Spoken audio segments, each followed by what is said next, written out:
Ibrahim Traoré just declared war on Bill Gates. This is the story the mainstream media will not tell you. Welcome back to African Life TV, where we uncover the truths that others ignore or deliberately twist. Today, we bring you one of the most explosive developments in Africa. It is a story that ties together Captain Ibrahim Traoré, the Bill and Melinda Gates Foundation, and a controversy so shocking that Western outlets are working hard to suppress it. 3 days ago, on the 23rd of August 2025 in Ouagadougou, the 37-year-old president of Burkina Faso made a decision that sent tremors through the corridors of global power. He banned a flagship project funded by Bill Gates known as Target Malaria and ordered all foreign personnel to leave the country within 72 hours. On paper, Target Malaria was presented as a noble mission, releasing genetically modified mosquitoes to fight the disease. But the government's investigation suggested otherwise. According to their findings, this was not only about malaria. They claimed it was about something far more dangerous, touching the very core of human health and sovereignty. By 10 in the morning, Traoré had gathered his National Security Council in an emergency meeting. By the afternoon, he stood before the nation. His words were not polite diplomacy, they were thunder. The people of Burkina Faso are not laboratory rats. Any attempt to continue this project will be treated as biological warfare. A poor nation challenging one of the richest men alive, Africa's youngest leader accusing the most celebrated philanthropist of endangering his people. Western governments rushed to dismiss him as paranoid, as a conspiracy theorist. But they avoided the one thing that mattered most, the evidence his government claimed to hold. And that, brothers and sisters, is where this story begins. On the morning of the 23rd of August, 2025, in Ouagadougou, time itself seemed to pause. Captain Ibrahim Traoré, a man not long removed from the battlefield, now sat at the head of state. But that morning, he was not simply a president. He was a sentinel, guarding the very life of his nation. The call went out for an emergency meeting of the National Security Council. The agenda contained only one item, but its weight could not be measured in papers or charts. It was called Target Malaria. On the surface, Target Malaria was painted as benevolent, a program born of science and philanthropy, backed by the wealth of the Bill and Melinda Gates Foundation. The idea was simple: release genetically modified mosquitoes that would reduce the spread of malaria, a disease that has stalked Africa for centuries. For years, the world praised the initiative. Burkina Faso, Mali, and other nations were told they were at the front line of medical innovation. That is what the brochures promised. That is what the interviews on Western television repeated. But within the walls of Burkina Faso's laboratories and ministries, another story was unfolding. Dr. Abdoul Diallo, the new Minister of Health, trained in Harvard's lecture halls but committed to the soil of Africa, spoke with urgency. Independent investigations, he said, revealed that the project was not as innocent as it appeared. Data, communications, and research notes painted a darker picture. According to him, the modified mosquitoes were not simply carriers of sterility genes for insects. They carried the potential for alterations that could touch human fertility and even immune systems. The words were grave. The implications were terrifying. And then came another voice, Dr. Rasminet Ouedraogo, Director of Scientific Research. He held what he described as the smoking gun, internal exchanges between project scientists and Gates Foundation executives. These exchanges, he claimed, revealed intentions far beyond malaria control. They pointed towards experimentation that could rewrite the very fabric of human life in Africa.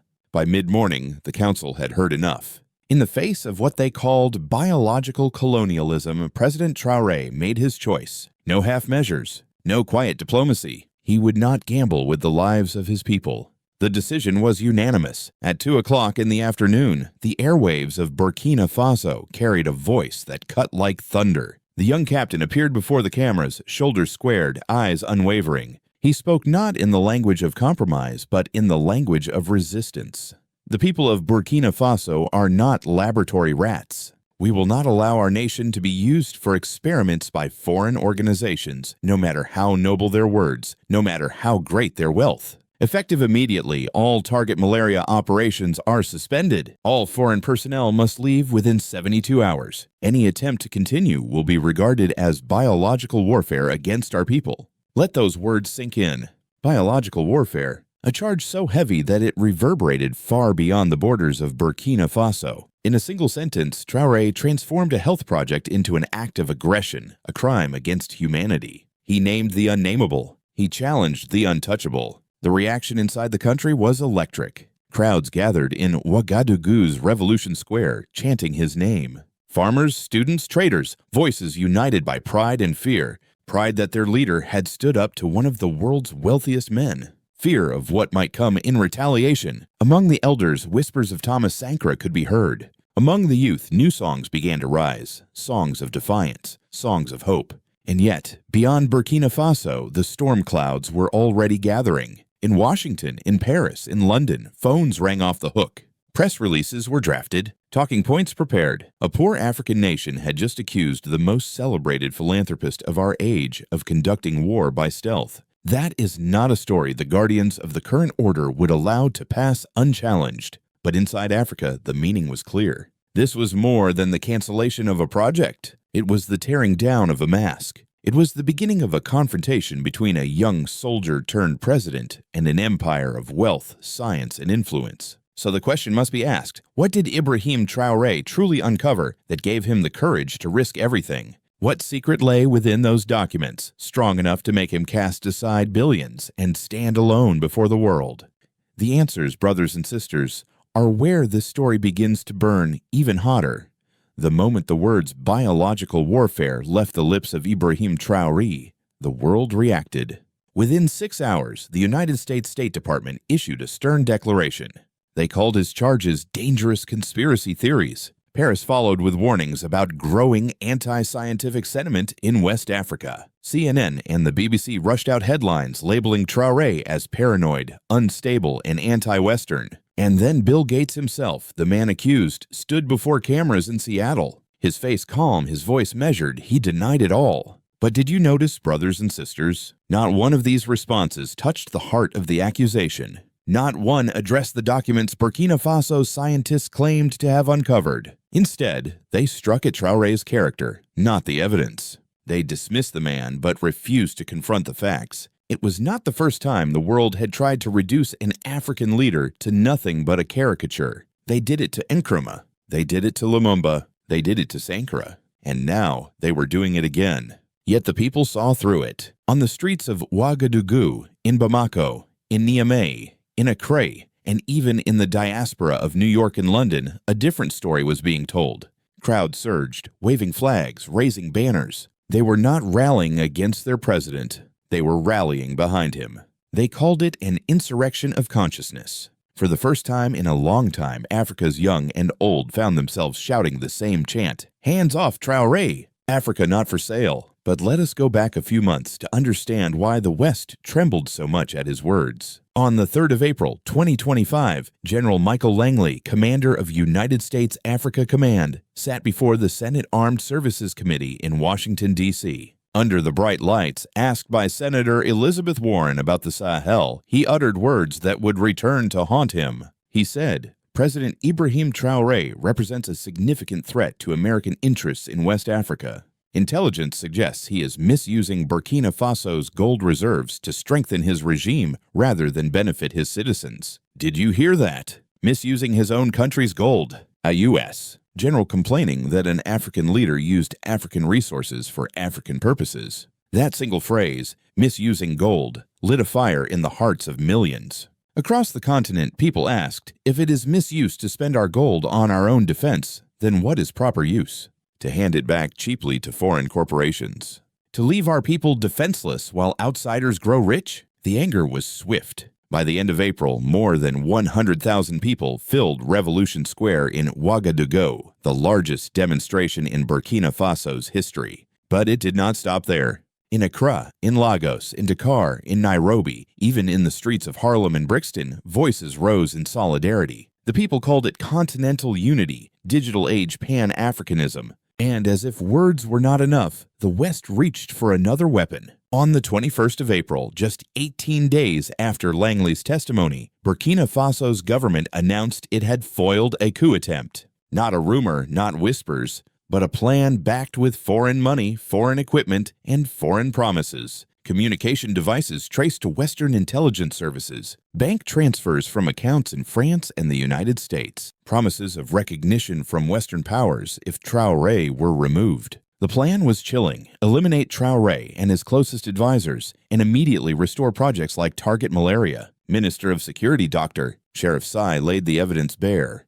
He told his people that intercepted messages linked the coup to the very networks that had condemned Traoré only weeks before. It was no coincidence, he said. It was cause and effect. But here's where the story turned again. Not a single African leader condemned Traoré after the coup was revealed. Even presidents considered friendly to the West remained silent. Behind closed doors, sources whispered that South Africa's President Cyril Ramaphosa warned the U.S. ambassador directly, "If you think African youth will sit quietly while you remove their hero, you understand nothing about this continent." The Western media called him paranoid. Yet coups were attempted. Generals called him a threat. Multinationals plotted. And still, the people stood with him. So here's the question we must carry forward. If they could not discredit him with words, if they could not remove him with plots, what then would come next? The 23rd of August was not the end. It was the beginning. For when Ibrahim Traoré cast down the gauntlet, he did not stand alone. Within 48 hours, Mali and Niger, his brothers in the alliance of Sahel states, followed his lead. They too banned Target Malaria. They too expelled the Gates Foundation.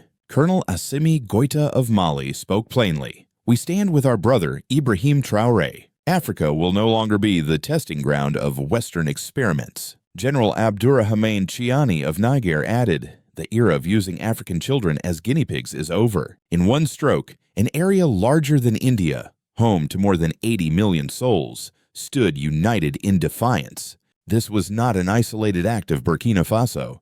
This was coordinated resistance, the kind not seen since the fires of decolonization. But family, this movement did not stop at blocking a single project. It unfolded into an entire vision for Africa's tomorrow. Earlier in August, even before the ban, the alliance had gathered in Ouagadougou for its first economic summit. There, they announced plans for a common currency, backed not by dollars or euros, but by the gold of their own soil. They declared the birth of a Sahel University, a center of knowledge across 3 nations, dedicated to breaking chains of intellectual dependency. They signed a defense pact, binding their militaries together as one shield. And with the stroke of a pen, they birthed the Sahel Development Bank, 10 billion strong, beyond the grasp of the World Bank or the IMF.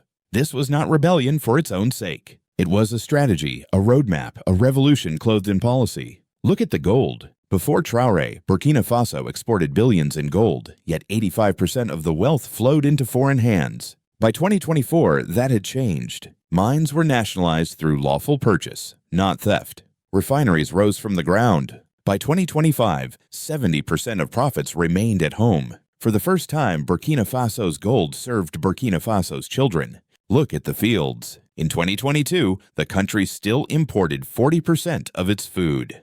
By 2025, it was exporting grain and vegetables to its neighbors. Rice production up more than 3-fold. Maize nearly tripled. Vegetables surged more than 4-fold. Livestock doubled. Dr. Fatou Kabore, Minister of Agriculture, said it simply. "We stopped growing for Europe. We started growing for Africa." The results were seen in every village, every kitchen.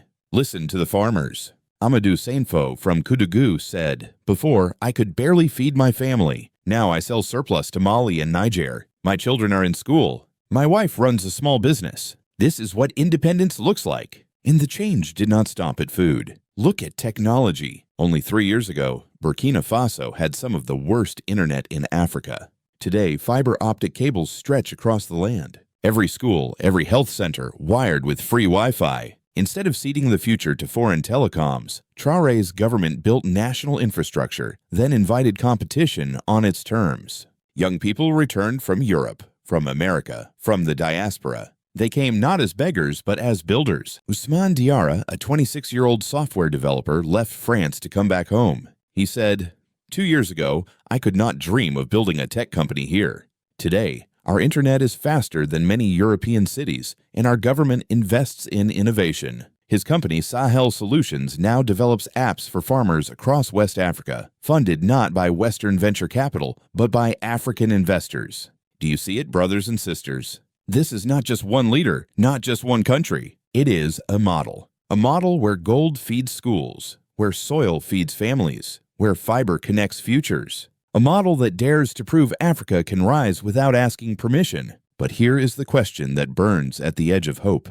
Can prosperity born of defiance endure the storms that are gathering? Can a nation, or even three, withstand the weight of empires determined to keep the old order alive? Tell me, what do you believe? Drop your thoughts in the comments because your voice matters in this struggle. By now, the world could no longer ignore what was rising in the Sahel. Western capitals grew restless, corporations grew anxious, and whispers in private chambers turned into frantic cries. In January of 2025, at the World Economic Forum in Davos, a conversation was meant to stay behind closed doors. But when the audio leaked, it revealed more than any press release ever could. Bill Gates, voice lowered but sharp, confessed, "We are not just losing Burkina Faso. We are losing the narrative. Young Africans are beginning to believe they do not need us." French President Emmanuel Macron warned, if Africa truly becomes independent, Europe's position in the world changes fundamentally. And Ursula von der Leyen, head of the European Commission, added with cold clarity, "We must find ways to prove Western partnership still matters, or we risk losing an entire generation of African leaders." Those words spread like wildfire once WikiLeaks made them public in March. And for many Africans, they confirmed what they already knew in their bones. Western aid was never about generosity. It was about control. But it was not just words that betrayed the fear. In June, hackers known as Anonymous released memos from inside multinational giants, Total Energies, Barrick Gold, Unilever. The documents told of strategy meetings, of plans to undermine the Sahel Alliance. One executive wrote, "If the Sahel model spreads to Nigeria, Angola, or the DRC, we could lose 60% of our African revenue within 5 years. Not a word about development. Not a word about partnership. Only fear of lost profits. Meanwhile, Western media pushed another line, that Traoré, Goita, and Chiani were simply puppets of Russia, that the Wagner Group pulled the strings, that Moscow whispered and the Sahel obeyed. But on the ground, the story was different. Russian advisors were present, yes, but the decisions were African. The investigations were African. The strategy was African. As Ambassador Dmitry Sitsin himself put it, "We offer alternatives to Western dependency. These leaders choose their own path. Here, my brothers and sisters, is the truth. What terrified the West was not Moscow's shadow. It was Ouagadougou's light, a vision of self-determination that could not be dismissed as foreign interference. A vision born of African soil, nourished by African minds, defended by African youth. And so, as the West scrambled, as corporations panicked, as narratives crumbled, a single question loomed like a storm cloud on the horizon. When empires tremble, do they retreat? Or do they strike back? September is approaching, and with it, a gathering unlike any Africa has seen in generations. From the 15th to the 17th of this month, Ouagadougou will not simply host another summit. It will host what is being called the Continental Congress for African Renaissance. 22 heads of state confirmed, delegates from every corner of the continent, youth representatives from all 54 African nations. For 3 days, the capital of Burkina Faso will be the stage where Africa declares its intentions to the world. The agenda is nothing short of revolutionary. Plans for a continental free trade agreement, free of Western oversight. Proposals for an African monetary union, currencies backed by resources rather than dependency on foreign banks. A Pan-African defense alliance to ensure that never again can outsiders dictate the fate of the Sahel. A continental development bank, designed not in Washington or Brussels, but in Africa, for Africa.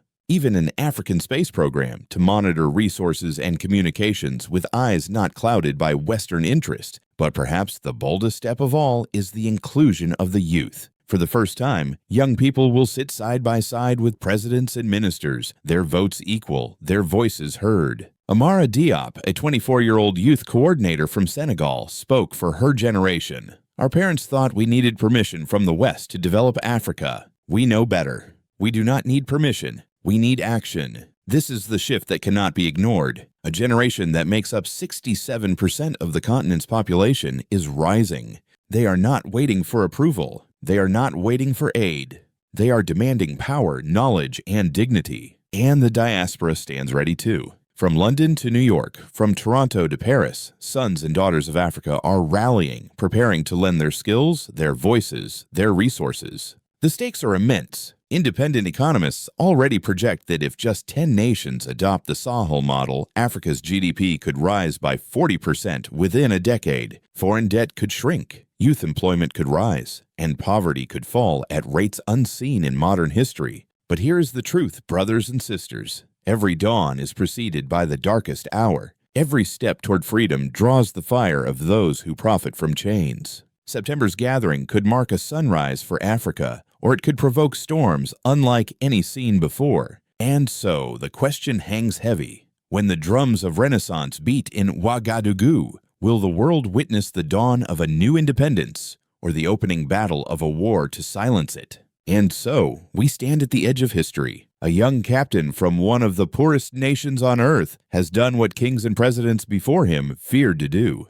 He has pointed to the mighty and called them to account. He has taken the name of Bill Gates, a man praised as a savior, and placed it in the dock of justice. He has spoken not as a servant, but as a sovereign. Ibrahim Traoré is only 37 years old, yet he carries the weight of centuries. 500 years of chains, exploitation, and broken promises rest behind him. Generations who watched their gold shipped away, their children sacrificed, their soil drained. And now one man dares to say, no more. But family, do not mistake this moment for victory alone. The struggle is not finished. Western powers are already sharpening their tools. Propaganda, sanctions, sabotage. Corporations whisper in backrooms, plotting how to claw back the profits they once stole. Even now, they search for ways to silence him, to break the model that dares to stand independent. And yet hope is alive. The Sahel is no longer isolated. Young Africans are standing tall. The diaspora is rising. The drums of Renaissance beat in Ouagadougou, and their echo is heard in Accra,